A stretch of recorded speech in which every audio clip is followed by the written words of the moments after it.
스데반의 순교로 인해서 예루살렘에 큰 핍박이 일어났고 흩어진 많은 사람들은 가는 곳마다 복음의 말씀을 전하게 됩니다.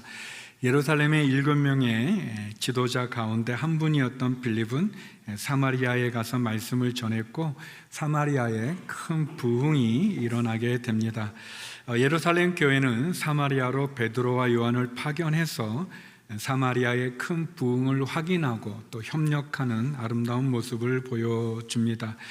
저는 오늘 본문을 통해서 빌립을 통한 사마리아 전도와 또 마술사 시몬의 탐욕과 그리고 베드로와 요한의 사마리아 방문을 나누고자 합니다. 먼저 첫 번째 교훈입니다. 빌립의 전도와 시몬의 탐욕입니다. 우리 본문 4절 5절을 같이 한번 읽어보겠습니다. 시작. 한편 뿔뿔이 흩어진 사람들은 가는 곳마다 복음의 말씀을 전했습니다. 빌립은 사마리아에 있는 한 도시에 내려가서 사람들에게 그리스도를 전했습니다. 스데반의 순교와 이어진 사울의 핍박으로 예루살렘 교회는 뿔뿔이 흩어지게 되었고 그들은 가는 곳마다 복음의 말씀을 전하게 됩니다. 핍박과 고난은 굉장히 어려운 상황이지만 하나님은 악을 선으로 바꾸셔서 복음이 예루살렘에만 머무는 것이 아니라 사마리아와 유대와 땅끝까지 이르게 하십니다. 복음은 멈출 수 없고 중단할 수 없습니다. 복음은 핍박과 고난을 뚫고 더 넓은 곳, 더 멀리 퍼지게 됩니다. 특히 빌립은 사마리아의 한 도시로 가서 복음을 전하게 됩니다. 사마리아는 역사적으로 보면 이스라엘과는 굉장히 앙숙이 있는 골이 깊은 그런 지역입니다. 이스라엘이 북이스라엘과 남유다로 나눠져 있을 때 북이스라엘은 아수르라고 하는 대제국에 의해서 멸망을 당하게 됩니다. 아수르는 혼혈 정책을 써서 아수르의 많은 사람들을 사마리아로 이주시켜서 사마리아 사람들과 함께하게 하면서 혼혈로 이어지게 되고 그렇기 때문에 유대인들은 남유다는 바벨론 포로 이후의 귀국 이후 사마리아와 단절된 채 그들을 무시하고 그들과 교류하지 않게 됩니다. 그래서 보통 유대 사람들은 이 사마리아를 피해서 우회해서 다니기도 하죠. 그러나 예수님은 공생애 중에 이 사마리아를 방문해서 한 여인에게 물을 달라고 합니다. 그때 이 사마리아 여인은 이렇게 말하죠. 요한복음 4장 9절에 보면 사마리아 여인이 예수께 말했습니다. 당신은 유대 사람이고 저는 사마리아 여자인데 어떻게 제게 물을 달라고 하십니까? 당시 유대 사람들은 사마리아 사람과는 상대도 하지 않았기 때문입니다. 이렇게 교류가 없었던 그리고 무시하고 또 함께하지 않는 이 사마리아에 빌립이 들어가서 복음을 전하게 됩니다. 그리고 사마리아는 그 복음으로 변화를 받게 되고 또 빌립을 통해 일어나는 많은 표적들을 통해서 사마리아 도시 안에 큰 부흥과 큰 기쁨이 함께하게 됩니다. 우리 본문 6절에서 8절 말씀 같이 한번 읽어보겠습니다. 시작. 빌립의 말을 듣고 그가 일으키는 표적들을 본 사람들은 모두 그의 말을 주의 깊게 들었습니다. 많은 사람들에게 붙었던 더러운 귀신들이 찢어질 듯한 소리를 지르며 떠나갔고 많은 중풍 환자들과 지체 장애인들이 나았습니다. 그리하여 사마리아 도시 안에 큰 기쁨이 생겼습니다. 빌립이 전한 복음은 사마리아의 큰 기적과 또 기쁨과 부흥을 일으키게 됩니다.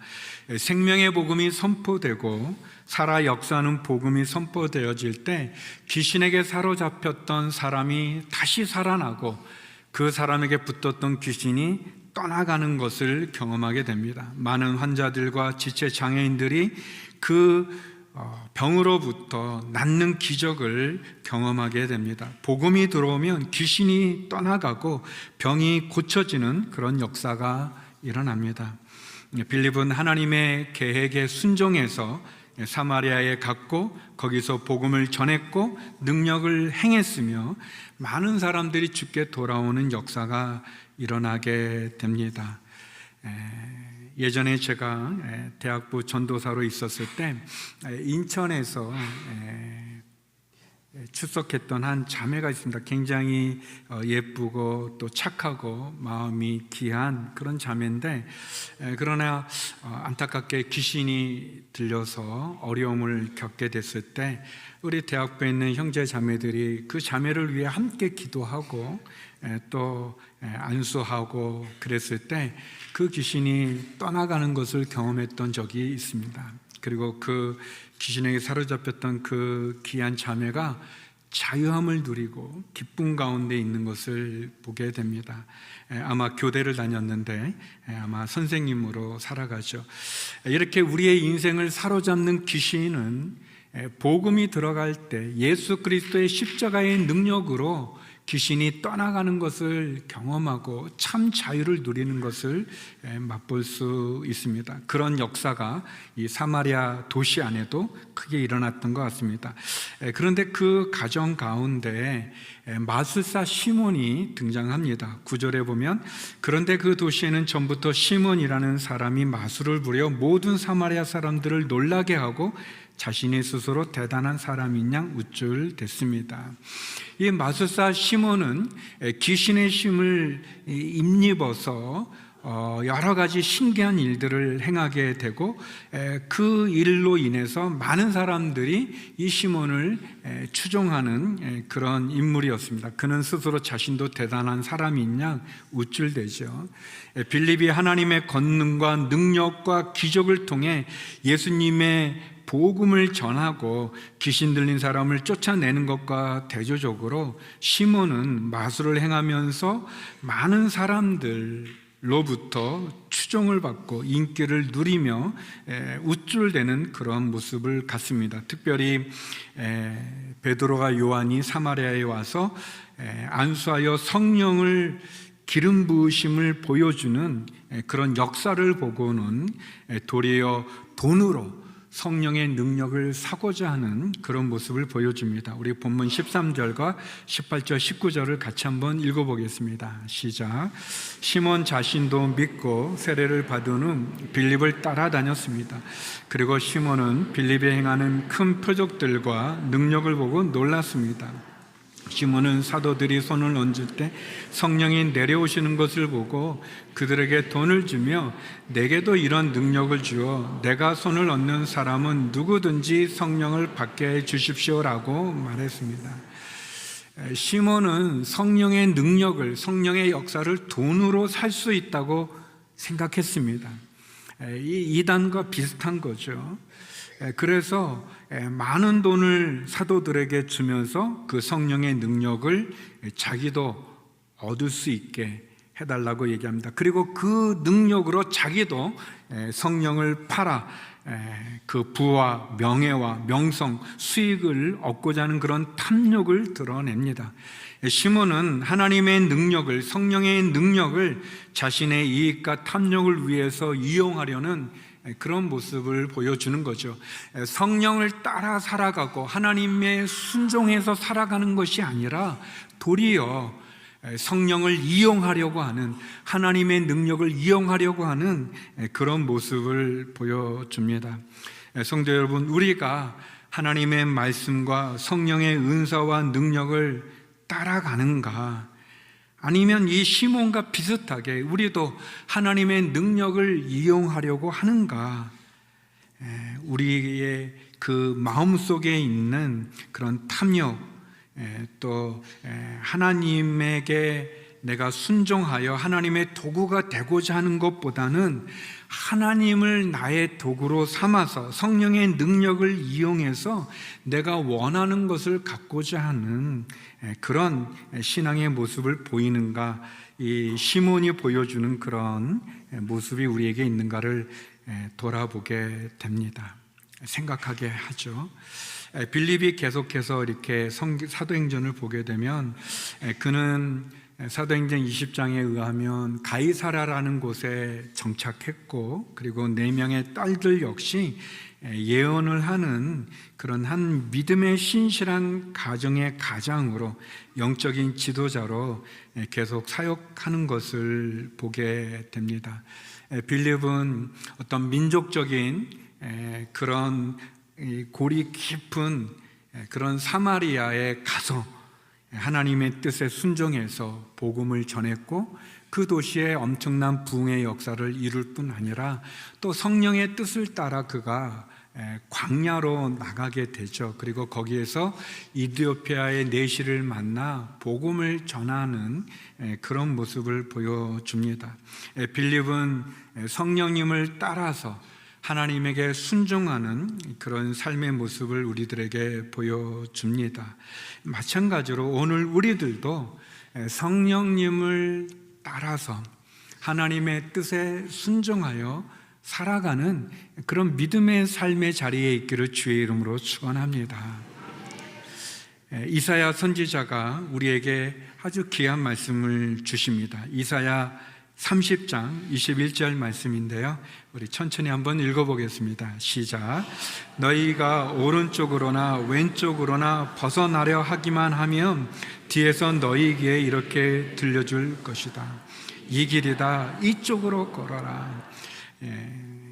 빌립이 성령님을 따라가는 삶을 살고 하나님의 말씀에 순종해 살아가는 삶처럼 우리가 오른쪽으로 가야 될지 왼쪽으로 가야 될지 또는 길을 벗어나고자 할 때 하나님이 뒤에서 우리에게 말씀하십니다. 이 길이다, 이쪽으로 걸어라, 이렇게 말씀해 주십니다. 사실 하나님이 우리에게 침묵하는 게 아니죠. 우리의 마음이 욕심과 죄로 가득 차서 하나님의 음성이 들리지 않고 하나님이 보여준 길이 보이지 않는 거지, 우리가 빌립과 같이 성령에 순종하고 하나님께 순종하여 그 말씀의 귀를 기울이면 하나님 우리에게 말씀하시고, 그리고 그 말씀에 순종하여 그 길을 가게 될 때 우리도 빌립과 같은 그런 성령을 따르는 삶을 살아갈 수 있습니다. 소망하기는 저와 여러분, 우리가 하나님의 말씀에 순종하고 성령을 따라가는 그런 귀한 삶을 살기를 주의 이름으로 축원합니다. 두 번째, 오늘 본문에서 볼 수 있는 것은 베드로와 요한의 방문입니다. 우리 14절, 15절 말씀을 같이 한번 읽어보겠습니다. 시작. 예루살렘에 있던 사도들은 사람들이 하나님의 말씀을 받아들였다는 소식을 듣고 베드로와 요한을 그들에게 보냈습니다. 베드로와 요한은 그곳에 도착해서 사마리아 사람들이 성령 받기를 기도했습니다.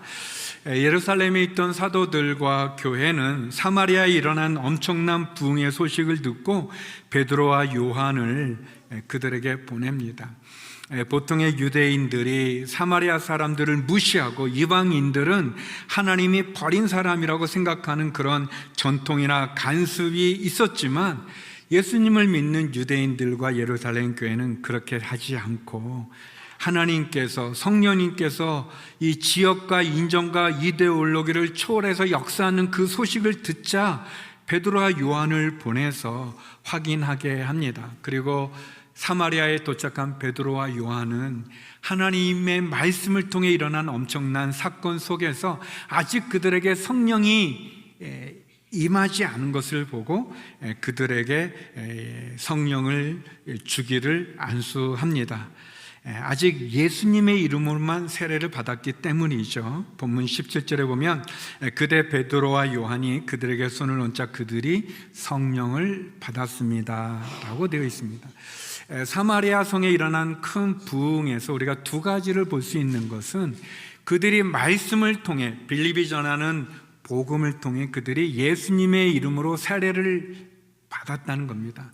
예수님을 믿는 믿음과 예수님의 이름으로 받는 세례를 통해 그들은 신분의 변화가 일어났습니다. 그러나 아직 그들이 성령을 받지는 않았습니다.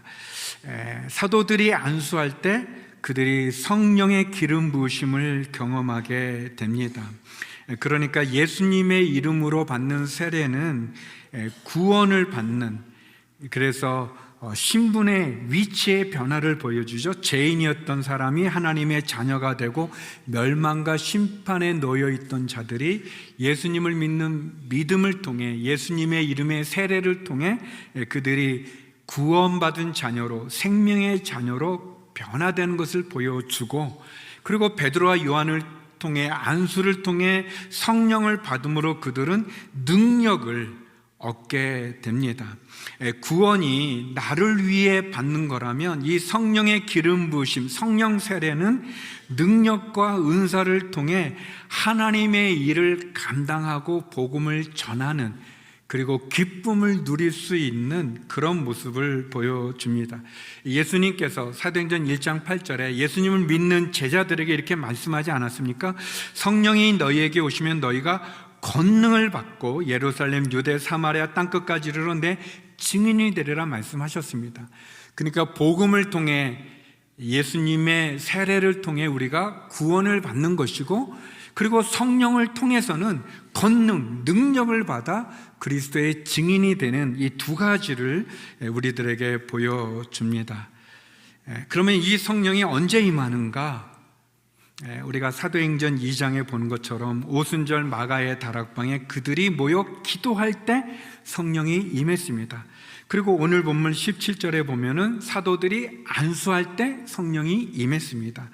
그리고 사도행전 10장에 보면 베드로가 그 이방인이었던 로마 군인이었던 고넬료와 그 집에 모인 많은 사람들에게 말씀, 설교를 전하는데 설교 중에 그들이 성령이 임하는 것을 보게 됩니다. 그리고 이후에 그들이 예수님의 이름으로 세례를 받죠. 그러니까 저는 제가 설교할 때 성령이 여러분에게 임하기를 바랍니다. 별로 믿는 표정들이 아니신데, 아멘, 훌륭합니다. 매주 올라오세요. 맞습니다. 그런 일이 있었던 거예요. 우리 본문 한번 볼까요? 사도행전 10장 44절과 48절인데요. 같이 한번 읽어보겠습니다. 시작. 베드로가 이렇게 말하고 있을 때 말씀을 듣고 있던 모든 사람에게 성령이 내려왔습니다. 그래서 베드로는 그들에게 예수 그리스도의 이름으로 세례를 받으라고 명했습니다. 그러니까 이 본문을 보면, 그러니까 설교할 때 성령을 받았고 성령의 기름 부으심을 먼저 경험했고 그 다음에 예수님의 이름에 물 세례를 받은 것을 보게 돼요. 그러니까 정리하자면 예수님을 믿을 때 성령이 임하는 경우도 있고, 예수님 믿고 나서 성령을 받는 경우도 있고, 성령을 먼저 받고 예수님의 물 세례를 받는 경우가 있는 겁니다. 그러면 성령의 기름 부으심, 성령 세례는 어떻게 받는가? 그거는 하나님의 은혜를, 성령을 사모하는 자마다 성령이 임하게 됩니다. 우리는 성령이 아니고는 예수님을 구주라고 고백할 수 없죠. 그러니까 우리가 예수님을 영접할 때 성령이 우리 안에 거하십니다. 그러나 그것만이 전부가 아니라 성령이 권능을 주시는, 능력을 받는 성령의 기름 부으심이 우리 가운데 있는데, 그것은 우리가 기도할 때, 사모할 때 받을 수 있습니다. 예수님께서 우리에게 친히 하신 말씀입니다. 누가복음 11장 13절 말씀인데요, 우리 같이 한번 읽어보겠습니다. 시작. 너희가 악할지라도 너희 자녀에게 좋은 것을 줄 줄 알거든 하물며 하늘에 계신 너희 아버지께서 구하는 사람에게 성령을 주시지 않겠느냐. 구하는 자에게 성령을 주시지 않겠느냐라고 말씀하셨습니다. 주님께서. 그러니까 우리가 예수님을 영접하고 예수님의 이름으로 세례를 받은 우리들이 성령을 구하면, 오직 성령이 너희에게 오신 너희가 권능을 받고 증인이 되리라 말씀하신 그 성령의 기름 부으심을 우리도 경험할 수 있는 것입니다. 사랑하는 성도 여러분, 성령을 사모하십시오. 그래서 그 권능을 주시는, 은사와 열매를 주시는 그 성령을 체험하기를 주의 이름으로 축원합니다. 오래됐지만 예전에 우리 예수제자교회 전신이죠, 그 헌신자 훈련학교라는 것이 있었습니다.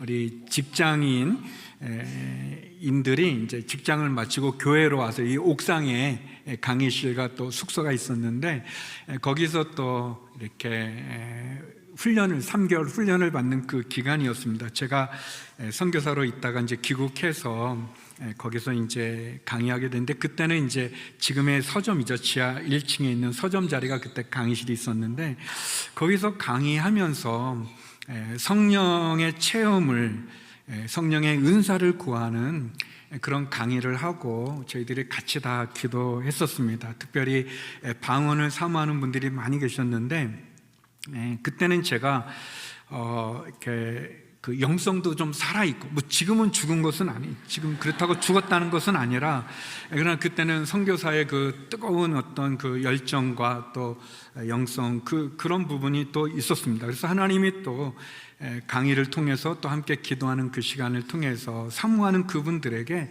많은 은혜를 주셨어요. 성령의 역사들이 나타나고 또 많은 분들이 방언을 했는데, 그때 한 형제만 방언을 못했어요. 그 형제는 굉장히 지적이고 또 이성적인 분이고 또 그런 쪽에 일을 하셨던 분인데, 근데 이제 다들 이제 그 동료들이, 훈련생들이 여러 은사들을 경험하고 방언도 하고 본인도 굉장히 방언을 사모했는데 이렇게 안 임하는 것을 갖고 이렇게 낙심했는데, 그때 숙소가 이 5층인데 이게 이제 숙소로 가려면 이 본당, 저희 계단을 해가지고 이렇게 이 본당을 통해서 이렇게 올라가게 되어 있었습니다. 근데 이제 다 이렇게 숙소로 갈 때 우리 형제님이 그 마음에 왜 나만 이런 체험을 못하는가, 방언을 못하는가를 가지고 저 뒤쪽에서 혼자 앉아서 기도하게 됐었어요. 밤에 하나님, 왜 저는 방언을 못합니까? 방언을 하고 싶습니다. 성령님이 좀 제게 임하여서 저에게도 이런 표적이 좀 나타나서 좋겠다 기도하는 중에 방언을 하게 됐어요. 그분이 지금 선교사로 나가 계시는 분이신데, 여러분, 성령님은, 성령의 기름 부으심은 여러 모양이에요. 제가 이렇게 설명드렸던 것처럼 사모하는 심령마다 성령이 임하는데 여러 모양으로 임합니다. 어떤 분에는 불같이도 임하지만 또 어떤 분은 바람을 느끼면서 또 추워지면서 느끼는 그런 분도 계시고, 여러 모양입니다. 중요한 건 사모하는 자마다 성령을 선물로 주신다는 겁니다. 우리가 그런 믿음으로 하는 거죠. 베드로와 요한을 통해서 어떻게 보면 사마리아 성 안에 예수님의 세례로 복음으로 영접된 사람들이 성령의 기름 부심을 통해 서로 협력하는, 그러니까 사마리아와 이 유대인들이 갖고 있는 그 갈등과 고를 뛰어넘는 복음의 역사와 서로 협력해서 함께하는 모습을 보여주는 그런 귀한 모습이죠. 복음은 그렇습니다. 복음은 우리 가정 안에 들어와도 가정에 있었던 그런 모든 것을 뛰어넘어 역사하지 않습니까? 마찬가지로 특별히 여기 요한이라는 분은 예수님과 예전에 사마리아로 갔을 때 한 마을에 들어갔는데 그들이 예수님을 원하지 않을 때 이 요한은 예수님께 이렇게 말했던 사람입니다. 누가복음 9장 54절에 보면 제자인 야고보와 요한이 이것을 보고 주여, 우리가 하늘에서 불을 불러 이 사람들을 멸망시켜 달라고 할까요? 그러니까 불을 내려서 그 사마리아 사람을 다 태우려고 했던 그런 사람인데, 이제 복음으로, 성령으로 변화되어져서 이 베드로와 요한이 그 사마리아에 복음을 전하는 거예요. 예전에는 그렇게 무시하고 불 내려서 태우려고 했던 그 요한이 변화된 거죠. 우리 본문 25절인데요. 같이 한번 읽어보겠습니다. 시작. 베드로와 요한은 주의 말씀을 증언하고 선포한 후 사마리아의 여러 마을에도 복음을 전하면서 예루살렘으로 돌아갔습니다. 놀라운 일입니다. 미워하고 싫어하고 원수 같았던 그 사마리아에 복음이 들어가서 예수님과 성령이 임하는 큰 부흥이 일어날 뿐 아니라 베드로, 요한도 이제는 사마리아의 여러 마을에 복음을 전하는 거죠. 예수님의 말씀을 따르고 성령을 따르고 하나님의 말씀에 순종하는 모습이죠. 결국 빌립으로 시작한 사마리아의 전도가 예루살렘 교회가 인정하고 협력하고 함께 하면서 복음이 땅끝까지 이르게 되는 모습을 보여줍니다. 사랑하는 성도 여러분, 우리는 하나님의 말씀과 성령에 순종하여 따라가는 삶을 살기를 축원합니다. 더불어 우리에게 권능을 주시는, 능력을 주시는 그 성령을 사모함으로 성령의 역사와 은혜가 함께하기를 주의 이름으로 축원합니다. 더불어 복음으로 우리의 모든 갈등을 뛰어넘는, 미움과 깨어짐을 뛰어넘는 그 은혜, 하나님의 잃어버린 영혼을 향한 그 마음을 가지고 지상 명령인 땅끝까지 복음을 전하는 사명을 감당하는 저와 여러분 우리 모두가 되기를 주의 이름으로 축원합니다. 기도하겠습니다. 하나님 아버지, 성령을 따라서 하나님의 뜻과 말씀에 순종하여서 우리도 땅끝까지 복음을 전하는 사명 감당하는 저희들이 되게 하여 주시고, 복음으로 새롭게 되어지고 성령으로 능력을 받는 믿음의 사람으로 축복하여 주시옵소서. 예수님 이름으로 기도드립니다. 아멘.